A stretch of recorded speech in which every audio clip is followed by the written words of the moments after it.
আপনারা সবাই জেনেছেন যে বিভৎস ভয়াবহ এক বিমান দুর্ঘটনা, যে বিমানটি আহমেদাবাদ থেকে ইউকে অর্থাৎ লন্ডন যাচ্ছিল। আহমেদাবাদ বিমানবন্দর থেকে জাস্ট ওড়ার পর বিমানটিতে পাইলট সহ 242 জন যাত্রী ছিলেন। প্রায় প্রত্যেকেই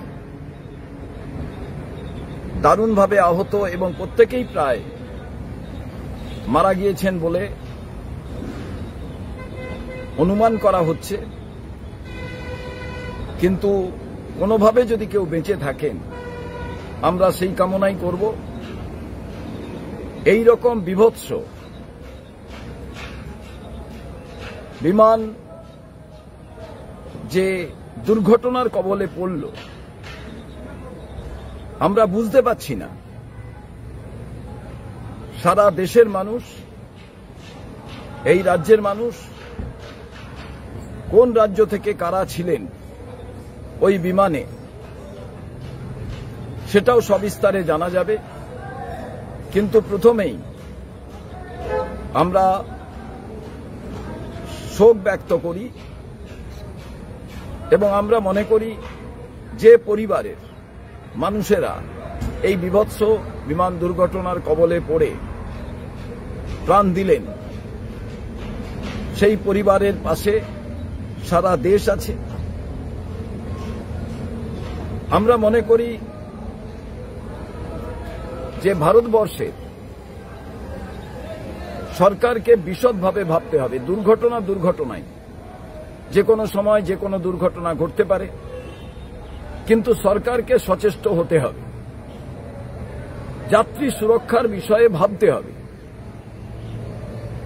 তার কারণ আমাদের স্থলযান, জলযান এবং আকাশযান, এইগুলোয় মানুষ প্রচুর পরিমাণে অর্থ ব্যয় করে যান। তাদের নিরাপত্তার বিষয়টি সরকার প্রায়োরিটি সহকারে যদি না দেখেন, তাহলে তা নিদারুণ যন্ত্রণার বিষয়। কোন রাজনৈতিক দল সরকার চালাচ্ছেন সেটা বড় প্রশ্ন নয়। যাত্রী পরিষেবার ক্ষেত্রে, যাত্রী সুরক্ষার ক্ষেত্রে, যাত্রী নিরাপত্তার ক্ষেত্রে, যান্ত্রিক বিষয়ে বারে বারে পরীক্ষার পর ওড়ার পারমিশন, এগুলো খুব গুরুত্বপূর্ণ বিষয়। একের পর এক রেল দুর্ঘটনা আমরা দেখছি। এই রকম বিভৎস বিমান দুর্ঘটনা,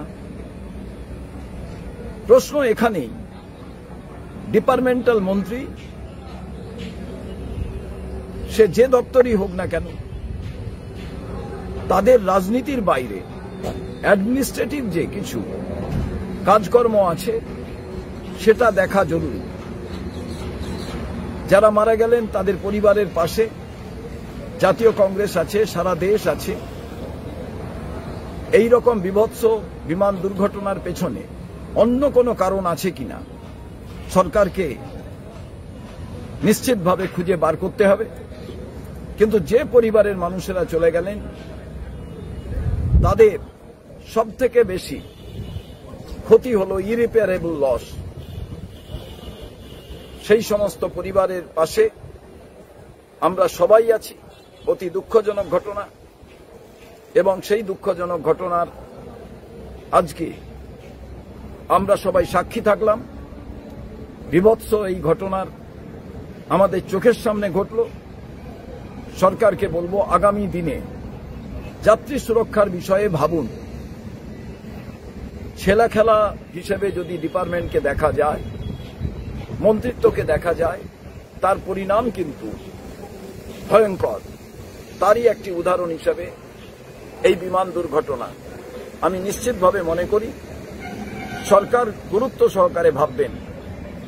আমরা এর পূর্ণাঙ্গ ইনকোয়ারি দাবি করছি, এবং এর পেছনে কি কারণ, কি ত্রুটির কারণে, কোন ঘটনা এর পেছনে ছিল যার জন্য এত বড় একটা ভয়ঙ্কর দুর্ঘটনা ঘটে এত মানুষের প্রাণ গেল, আমরা জানতে চাই।